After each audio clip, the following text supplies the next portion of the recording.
بسم اللہ الرحمن الرحیم۔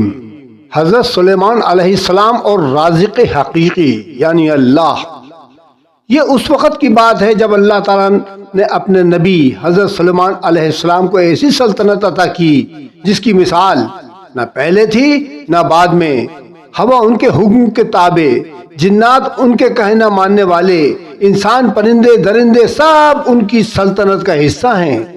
ایک دن حضرت سلیمان علیہ السلام نے اپنی وسیع سلطنت پر نظر ڈالی اور دل میں خیال آیا اور پھر عاجزی سے بولے، اے میرے رب، تو نے مجھے بے حساب نعمتیں عطا فرمائیں، کیا مجھے اجازت ہے کہ میں تیری تمام مخلوق کو پورے 1 سال تک کھانا کھلاؤں؟ وہی نازل ہوتی ہے، اللہ کا پیغام آتا ہے، اے سلیمان تو اس کی قدرت نہیں رکھتا۔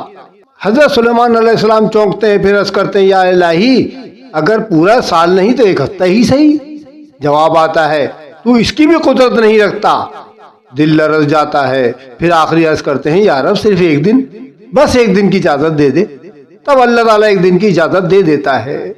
حضرت سلیمان علیہ السلام فوراً حکم دیتے ہیں، اے جنوں، اے انسانوں، زمین کی ہر حلال چیز جمع کر لو، گائے، بیل، بکریاں، دمبے، پرندے، جانور سب۔ جنات نے بڑی بڑی دیگیں تیار کر دیں، آگ جلائی گئی، کھانا پکنے لگا، ہوا کو حکم دیا گیا کہ کھانوں پر چلتی رہے تاکہ ذرا سی بھی بدبو نہ آئے، پھر دسترخوان بچھا دیا گیا، اتنا بڑا کہ 1 مہینے کی مسافت کے برابر۔ اللہ کی طرف سے سوال آتا ہے، اے سلیمان، کس مخلوق سے آغاز کرے گا؟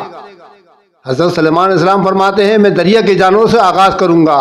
اسی لمحے بحر محیط کی ایک عظیم مچھلی نمودار ہوتی ہے اور کہتی ہے، اے سلیمان، کیا آج میری بھی ضیافت ہوگی؟ حضرت سلیمان فرماتے ہیں، آؤ کھانا شروع کرو۔ مچھلی نے کھانا شروع کیا اور صرف 1 ساعت میں پورا دسترخوان صاف کر دیا۔ پھر بولتی ہے، اے سلیمان، میرا پیٹ ابھی نہیں بھرا۔ حضرت سلیمان علیہ السلام حیرت سے پوچھتے ہیں، سب کچھ تو کھا گئی، پھر بھی بھوکی؟ مچھلی کہتی ہے، میرے رب نے میرے لیے اس سے 3 گنا زیادہ رزق مقرر کیا ہوا ہے، ابھی تو میرا 1 ہی لقمہ ہوا ہے۔ یہ سن کر حضرت سلیمان علیہ السلام زمین پر گر پڑتے ہیں، سجدے میں آنسوؤں کے ساتھ فرماتے ہیں، پاک ہے وہ ذات جو ہر مخلوق کا رزق پہنچاتی ہے، ایسے راستوں سے جہاں سے مخلوق جانتی بھی نہیں کہ رزق آتا کہاں سے ہے۔